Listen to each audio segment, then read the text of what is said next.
The headlines hit like a thunderclap. Prince Harry found unconscious in his California home. And no, this wasn't just some clumsy faint or heat stroke.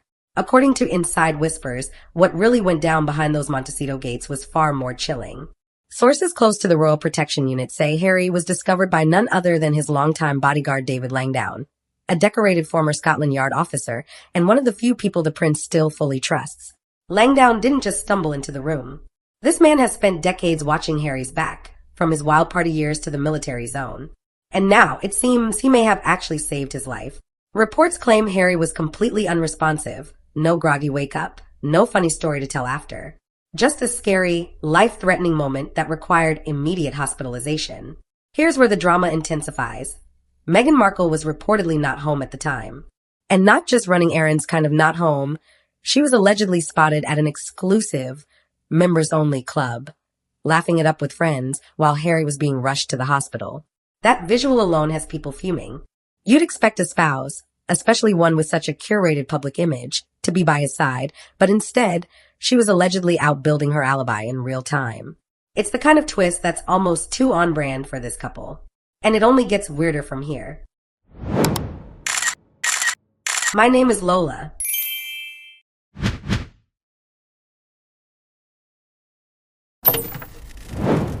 Let's rewind for a second, because this isn't the first time Prince Harry's name has been linked to drug use. In fact, his history with substances goes way back. There's a fair amount of drugs, marijuana, magic mushrooms, cocaine. I mean, that's going to surprise people. But important to acknowledge. That shouldn't affect him too much, but it just shows he's a very stupid man. Because there's so many instances. I mean, one of the things that he's been complaining about... magic mushrooms in California. I think it's just you idiot.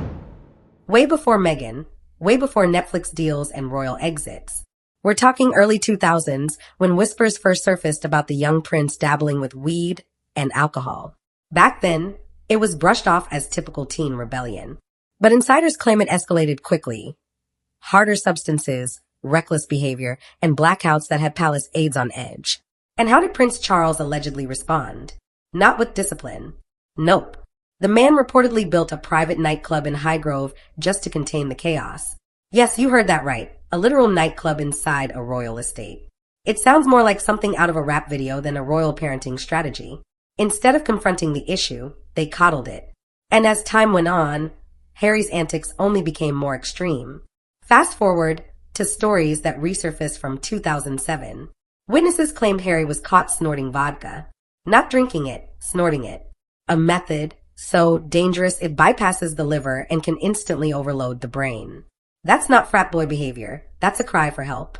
Yet the media barely touched it. One of the few outlets that did. News of the World. And they got shut down soon after, for unrelated reasons. Coincidence? Maybe. But the silence around Harry's downward spiral has been suspicious for years. And now that same pattern of secrecy and avoidance is blowing up in everyone's face. But here's where it takes a darker turn. Because Meghan Markle's role in all this isn't just passive bystander. According to multiple sources, she knew about Harry's ongoing issues for years. Some even claim she's been enabling it. Allegedly, she uses his state of vulnerability as a form of control, keeping him in a fog while she steers the public narrative.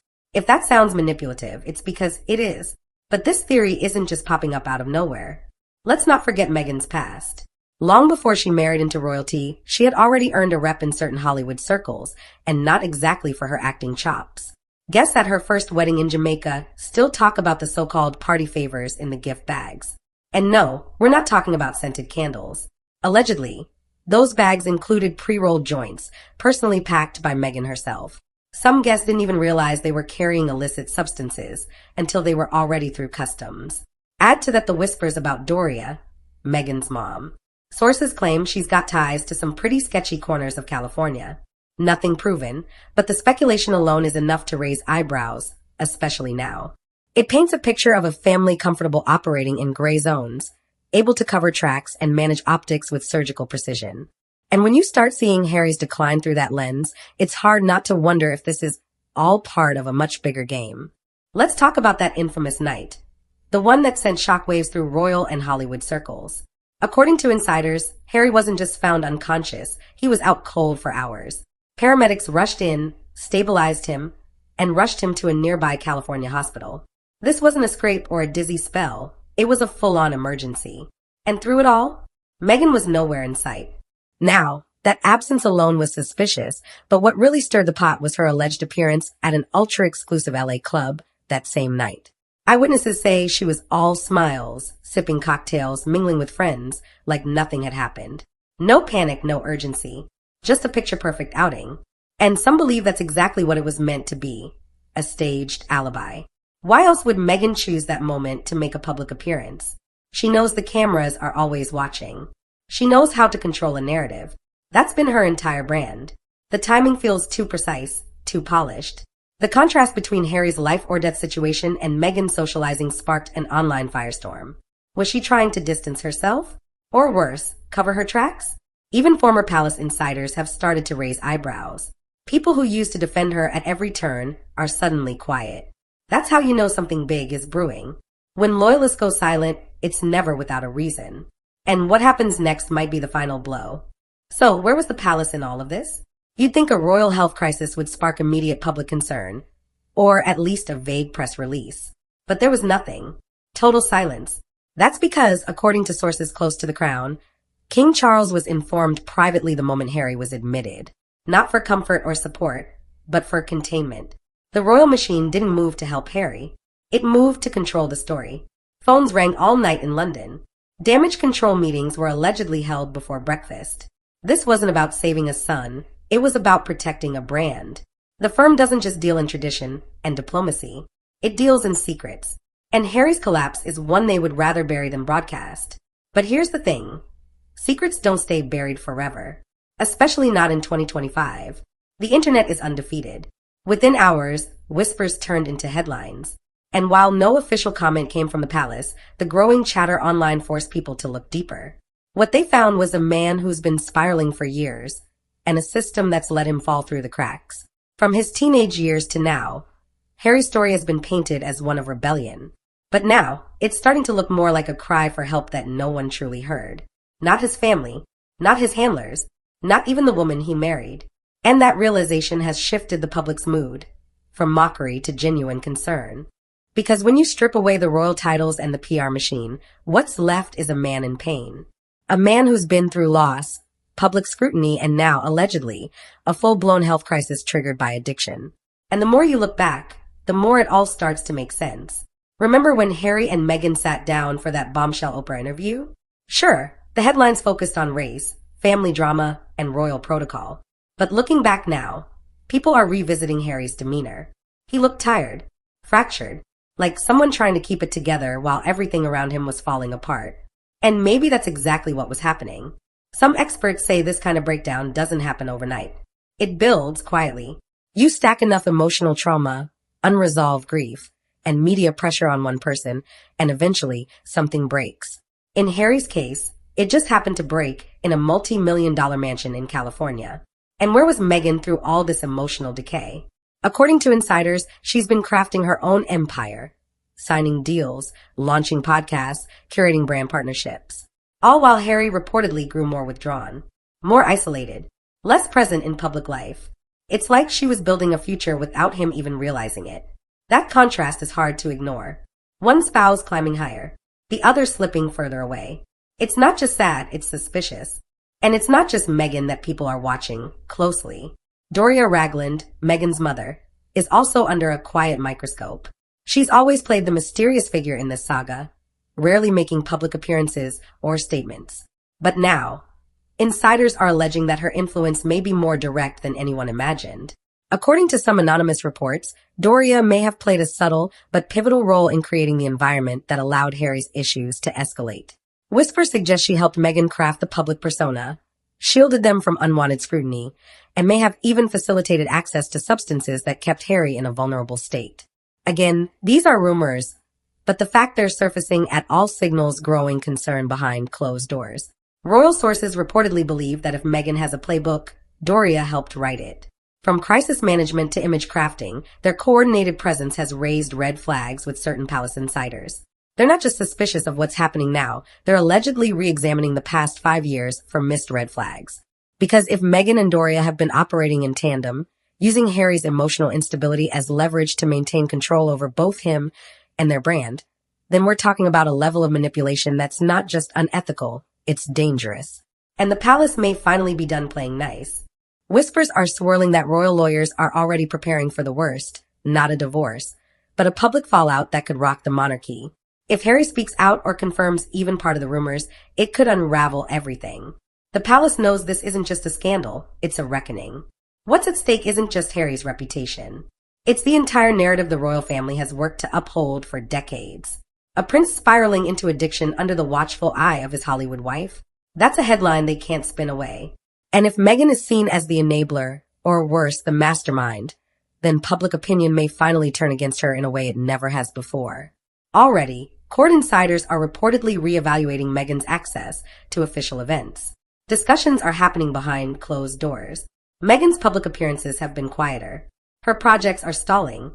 That once glowing brand? It's dimming. Fast. And all of this is happening while Harry recovers, physically, mentally, and emotionally. No one knows what he'll say if he ever decides to speak publicly about this latest incident. But whatever it is, it could shift everything. Because this isn't just about a bad night or a toxic relationship. This is about a man's life unraveling in real time, and a royal family scrambling to pick up the pieces without exposing their own cracks. So where does this all lead? If history has taught us anything, it's that the British royal family doesn't respond to scandal, they endure it. But this feels different. The combination of addiction, betrayal, media cover-ups, and alleged manipulation has created a storm that's impossible to ignore. Even loyal supporters are starting to question the official story. And Harry? His silence speaks volumes. No official statement, no photos leaving the hospital, no post-recovery PR appearance. Just radio silence. That's not normal for someone who's spent the past few years telling their story to anyone with a camera.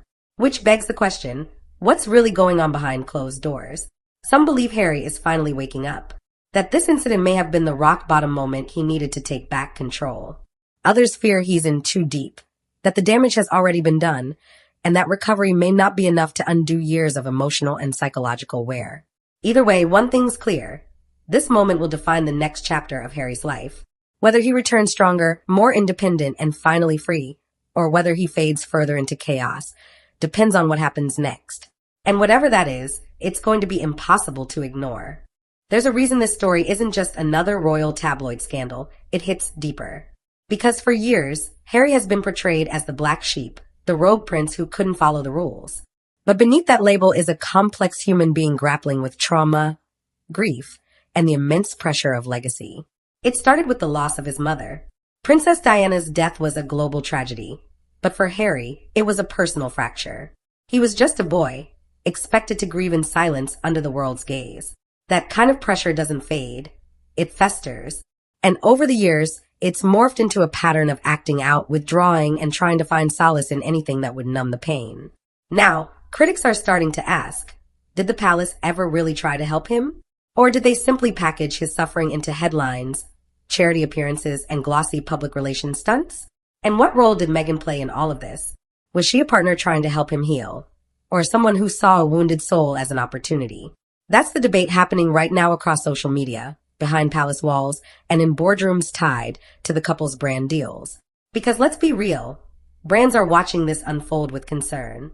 They don't want to be tied to a scandal that's gone from whispers to full-on investigation. If Harry's health crisis becomes the face of their public identity, contracts will be reconsidered. Projects will be shelved. The Hollywood dream could come crashing down. And it may already be happening. But even with everything spinning out of control, one question remains.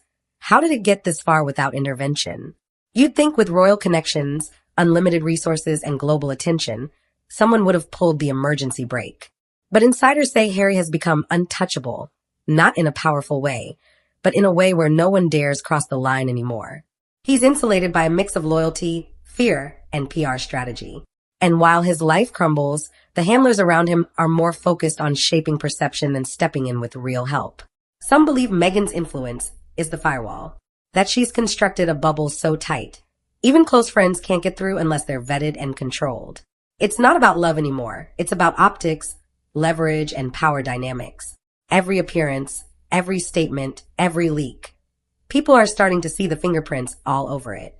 Meanwhile, the palace's silence is beginning to look less like dignity and more like complicity. With the Queen gone and Charles under scrutiny, the royal family is desperately trying to avoid more scandals. But this situation is pushing them into a corner. If they don't act soon, publicly and decisively, they risk being seen as enablers of a very public downfall. And while Harry battles demons, the world watches with bated breath. The truth is, this story isn't just royal drama, it's a human tragedy unfolding in slow motion. As whispers grow louder and headlines edge closer to the truth, the final act of this drama might be just around the corner. People once quick to defend Meghan and Harry are beginning to express doubt. Their carefully built image of modern royalty, the relatable couple who walked away for love and mental health, is cracking under the weight of too many inconsistencies. It's not just the hardcore royalists asking questions anymore. It's fans, commentators, and even former allies who once believed in the Sussex brand. They're all starting to wonder, is this relationship built on trust and healing, or has it become a machine for damage control and media manipulation? Some insiders are even speculating that a media reckoning is coming. Journalists who stayed silent to keep access may soon flip. Producers who once pitched glowing documentaries might decide that the downfall story is the juicier pitch. The pendulum is swinging, and when it finally hits, it won't be pretty. There's also talk that Meghan could try to jump ahead of the story, rebranding herself again. Perhaps as the misunderstood woman who tried to help but couldn't save Harry from himself. She's done it before. But would the public buy it this time? That's the million-dollar question. Trust once lost is hard to reclaim, and right now, that trust is in free fall. In the end, this is more than just gossip. It's a cautionary tale about unchecked fame, unresolved trauma, and the dangers of turning life into a brand. Because when the cameras stop rolling and the headlines fade, what's left behind can be a very lonely truth. So where do we go from here? The truth is, we might be looking at the unraveling of one of the most high-profile modern royal stories in history. What started as a fairy tale escape from the palace has twisted into a psychological thriller filled with shadows, secrets, and spiraling chaos. No amount of curated interviews, soft-focused Instagram posts, or PR-crafted essays can mask what's happening behind closed doors. Harry isn't just a man under pressure. He's a symbol of everything that happens when trauma is ignored and fame is misused. He was the boy who walked behind his mother's casket, the prince who rebelled against protocol, the soldier who saw real combat, and now, he's a man battling demons while trapped in a luxury cage. And while the world watches his every move, few seem truly invested in helping him heal. They're either selling the story or shielding the brand. And Meghan? She's become the wild card. Whether you see her as a master manipulator or a misunderstood partner, one thing's for sure. She knows how to control the narrative. But this time, the cracks are showing and the script might be slipping out of her hands. The next chapter could be a public reckoning, a private breakdown, or something entirely unexpected. But whatever it is, one thing's certain, this isn't the end. It's just the calm before another storm. Because with the royals, the drama never dies, it just evolves. So stay tuned, because what's coming next might just blow everything we thought we knew wide open. And if you think this royal saga is done unfolding, think again. The truth always finds its way to the surface, and when it does, the world won't be ready.